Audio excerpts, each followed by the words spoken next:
what Sharell bought to everybody else. She bought a home. She bought a party. She created a vibe. Sharell was really like a staple for us. Like, it was like a big sister without being a big sister, like without the blood and vibe, but that was still our sister. Like, we didn't want for anything with Sharell around. On the morning of May 24th, 2026, a neighbor in a quiet Grayson, Georgia suburb made a phone call that would pull back the curtain on something no one in that community saw coming. Not the police who said fatal calls were rare on that street. Not the friends who had just spent Thursday evening laughing with her over dinner. Not the coworkers who showed up to work the next day, not yet knowing that the woman who built everything they were part of was already gone. Sharell Canty was 44 years old, publicly thriving, and at the height of everything she had worked to build. And the person investigators would charge with ending her life was not a stranger. It was someone who had once stood beside her and made vows to her.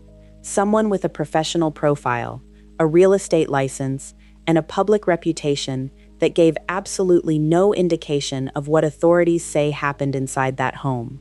This is a case about what happens behind closed doors when the outside world only sees success. And it is a case where the most shocking detail is not what was found at the scene, it is who was responsible for it. Before we get into the full story, a quick note. This documentary covers a real homicide case that includes domestic violence and loss of life. We will handle every detail responsibly, but if those subjects are sensitive for you personally, please take care of yourself first. Welcome to Fatal Consequences. If you are new here, this channel covers real true crime cases with the depth and accuracy they deserve. Hit that subscribe button right now, because we cover every development in cases like this one as they unfold, and you do not want to come in late on a story this significant. Drop a comment and let us know where in the world you are watching from. And if this kind of investigative storytelling is what you are here for, hit the like button and share this video so more people can find it. Now let us get into what actually happened on Wilkerson Way. On the morning of Sunday, May 24th, 2026, the 300 block of Wilkerson Way in unincorporated Grayson, Georgia, looked like it always did. Quiet, residential.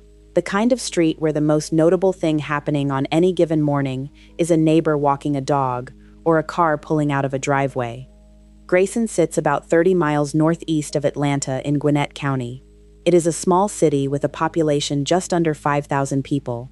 Families move there for the schools, the parks, the low crime numbers, and the distance from the noise of the city. It is the kind of place people choose deliberately, not by default. That morning, someone on Wilkerson Way made a phone call that would end all of that quiet permanently, at least for this street. At exactly 8:42 in the morning, a neighbor contacted police to report a person found unresponsive inside a nearby home. That call went straight to the Gwinnett County Police Department. Officers arrived at the scene within minutes. What they found inside that home stopped the investigation from being routine before it even started. Jordan Stallworth, a neighbor who lived nearby, came home that morning to a street she barely recognized. There were multiple police cruisers, an ambulance, and yellow crime scene tape stretched across the front of a house. She later told reporters that when she saw it all, she ran straight inside to get her mother. All I saw was a bunch of police cars surrounded the area and an ambulance and then yellow tape on the house. It was really just a crazy situation, so I ran right inside and got my mom. She described the area as so small and so quaint and quiet, and said she simply could not believe something like this was happening on their street. That reaction tells you something important about Wilkerson Way. This was not a neighborhood that had seen this before. Gwinnett County Police Sergeant Jennifer Richter later confirmed as much, telling reporters that the department's call volume in that area was generally very low. In her words, they really did not have a lot of death calls in that area. That single statement captures exactly how out of place this scene was. As the morning progressed, the Gwinnett County Police Department Homicide Unit was called in. Crime scene investigators followed. Equipment was carried inside the home, while family members and neighbors gathered on the lawn outside, watching and waiting. For hours, police did not confirm what had happened. They classified the situation only as a death of unknown origin. That classification is significant. It means investigators arrived without a clear picture of what occurred inside that house. They had a body, they had a location, and they had hours of work ahead of them before anything else became clear. That phrase, death of unknown origin, is the kind of language law enforcement uses when they need time to process a scene before drawing conclusions. It is deliberate, it is careful, and on May 24, 2026, it meant that whatever happened inside that home on Wilkerson Way, the full story was not yet visible from the outside. By the end of that Sunday, the unknown origin classification would be gone. In its place would be something far more specific. Gwinnett County investigators would reclassify the scene as a domestic homicide. A woman was dead, and the questions that came with that reclassification were only beginning. Who was she? What brought her to that house? And what happened inside before that neighbor picked up the phone at 8:42 that morning? Those answers started with understanding exactly who was found inside that home on Wilkerson Way. And once Atlanta found out, the grief that followed was immediate, and it was real. The woman found inside that home on Wilkerson Way was not someone Atlanta was going to forget quietly. Her name was Sharell Canty. She was 44 years old, and if you spent any real time in Atlanta's nightlife scene, particularly within the city's LGBTQ+ entertainment community, you already knew exactly who she was. Sharell was the co-owner of Opium Nightclub, one of Atlanta's most recognized clubs in the downtown entertainment district. But her footprint in this city stretched beyond one venue. She was also a party promoter who organized and hosted LGBTQ+ events at Boogaloo Restaurant, another well-known Atlanta spot. Over the years, she had built something that is difficult to manufacture and impossible to fake: a genuine reputation. People did not just hire Sharell for her organization skills. They wanted her energy in the room. Her presence alone shifted the atmosphere of whatever space she walked into. Tijai Henry, a close friend of Sharell's and the manager of Opium Nightclub, described her in a way that made one thing very clear. She said that when Sharell walked into a club, everybody knew she was there. The staff knew to bring out the bottles. The crowd felt it. Henry put it simply: Sharell had her own aura. Beyond the personality, Henry also spoke directly to Sharell's professional instincts. She said Sharell knew how to run a business, knew what to do to keep it moving, had great partners, great staff, and had people in exactly the right positions to take Opium to the top. Henry went further, saying Sharell put everyone around her in a position to win, including Henry herself. Put everybody in a position to win with her. She took everybody to the top with her, including me. Never in a million years would I have thought that would have happened to her. Like I said, she was a respectable person. Everybody loved her, so I can't question God's plan. That is not a small thing to say about someone.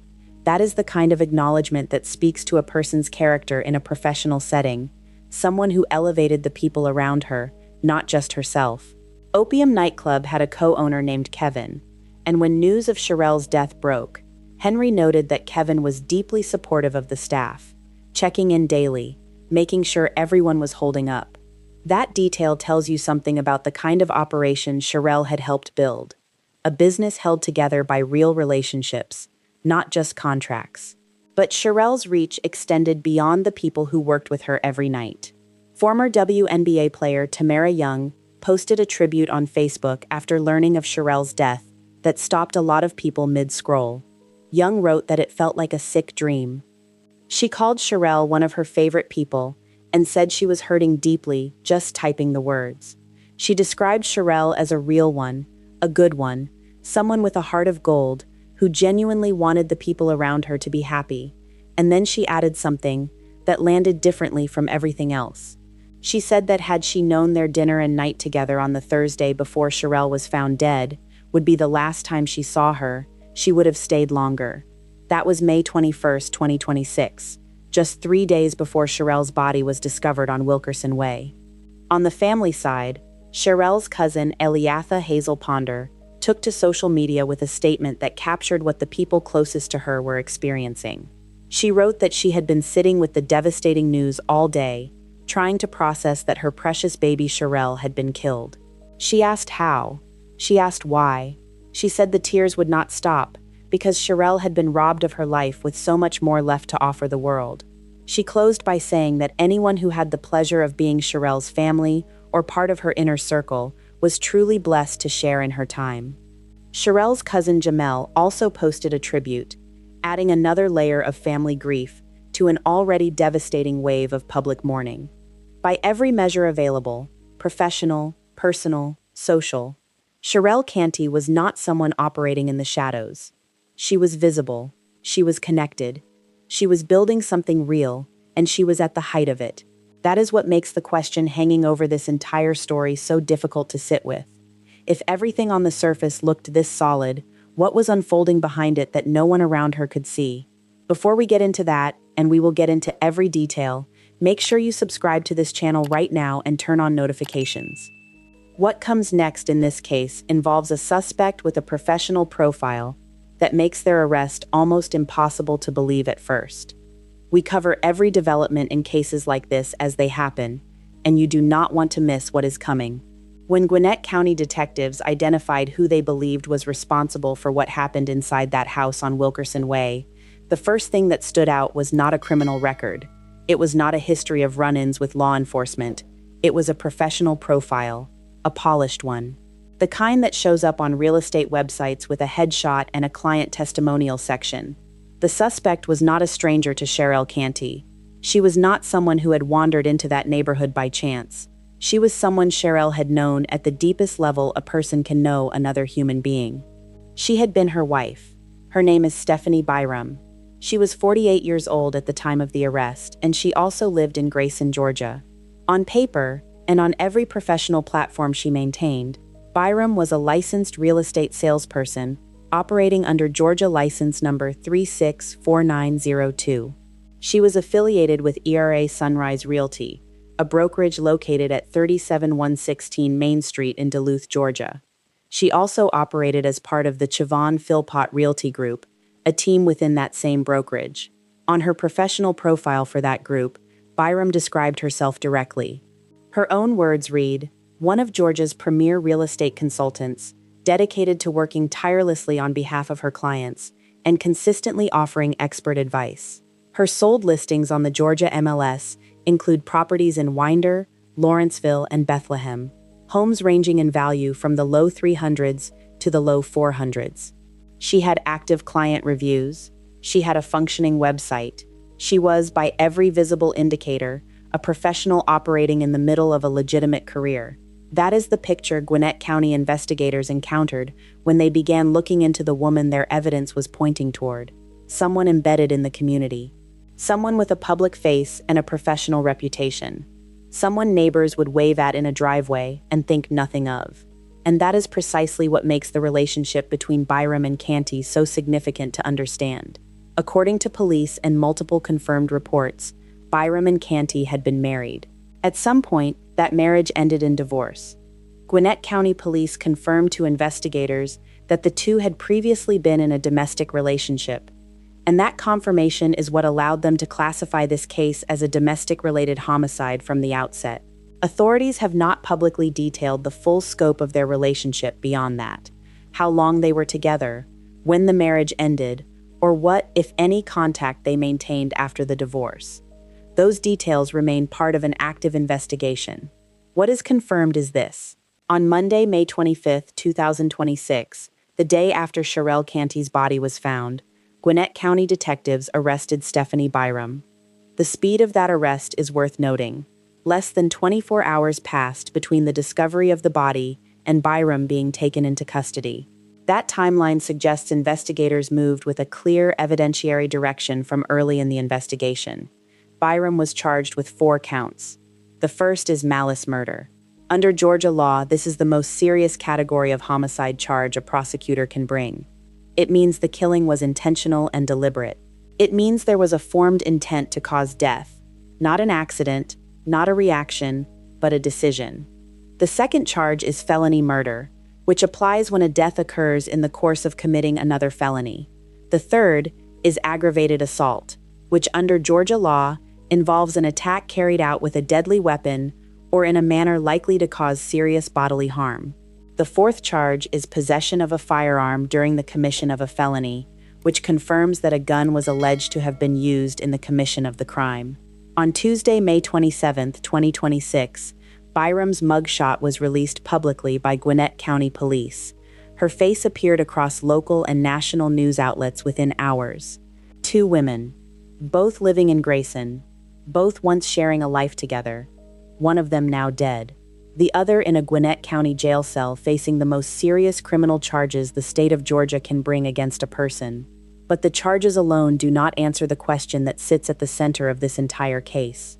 If this marriage had ended, if these two women had gone their separate ways, what brought Stephanie Byram to that house on Wilkerson Way on the morning of May 24, 2026? And what exactly did investigators find inside when they started piecing it together? That is where the evidence takes over. The question at the end was not a rhetorical one. What brought Stephanie Byram to that home on Wilkerson Way on the morning of May 24, 2026? And what did investigators find when they started working through the evidence? That is exactly where everything picks up, not with speculation. With the documented investigative sequence that took Gwinnett County Police from a scene they could not yet explain to a murder charge filed in under 24 hours. When first responding officers arrived at the home following the neighbor's 911 call at 8:42 that Sunday morning, their initial position was cautious and deliberate. They could not immediately determine what had occurred inside. Sergeant Jennifer Richter, speaking to the press that day, described exactly where investigators stood in those early hours. She said they were trying to rule out any possibility of criminal activity and find out exactly what took place.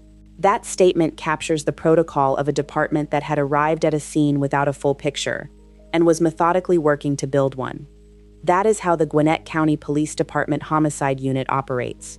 When first responders locate a deceased person and circumstances are unclear, the homicide unit is called in alongside crime scene investigators.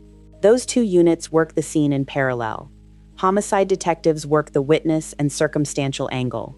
Crime scene investigators work the physical evidence, the interior of the home, the condition of the scene, forensic indicators that establish what happened, how it happened, and in what sequence. Together, those two tracks are what allow investigators to move from an unknown origin classification toward a definitive criminal charge. On May 24th, that process moved faster than is typical. By Sunday evening, Gwinnett County Police issued an update reclassifying the death as a domestic-related homicide. That reclassification did not happen because investigators guessed. It happened because the physical and circumstantial evidence gathered inside the home pointed clearly enough in one direction that detectives were prepared to make that call publicly, on the same day the body was found. The arrest warrant that followed gave investigators the legal mechanism to bring Stephanie Byram into custody, and that warrant, which was subsequently obtained by media outlets including 11 Alive, contained one of the most significant factual disclosures in the entire case. According to investigators, Byram shot Canty twice in the head. That detail, documented in the arrest warrant and confirmed through multiple outlets, is the clearest picture the public has been given of what occurred inside that home. It confirms that a firearm was used. It confirms the nature of the injuries sustained. And in the context of the malice murder charge, it supports what prosecutors would need to establish, that this was a deliberate act, not an accident, not a confrontation that spiraled without intent, but a targeted use of a weapon against a specific person. Byram was taken into custody on Sunday, May 24th, according to jail records reviewed by People magazine. That timing, confirmed across multiple sources, means the arrest happened on the same calendar day the body was discovered, not the following morning.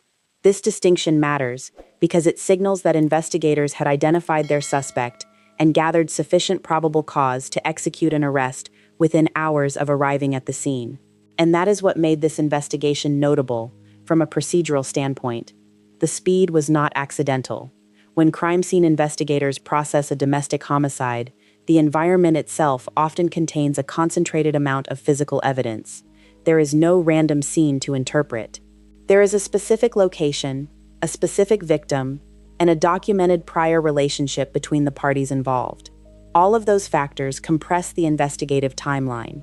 What has not been compressed, and what remains deliberately withheld from public view, is the motive.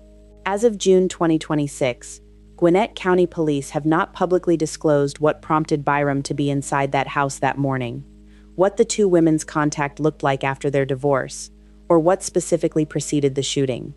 Those answers remain inside an ongoing investigation, and whatever case the Gwinnett County District Attorney's Office is now quietly constructing.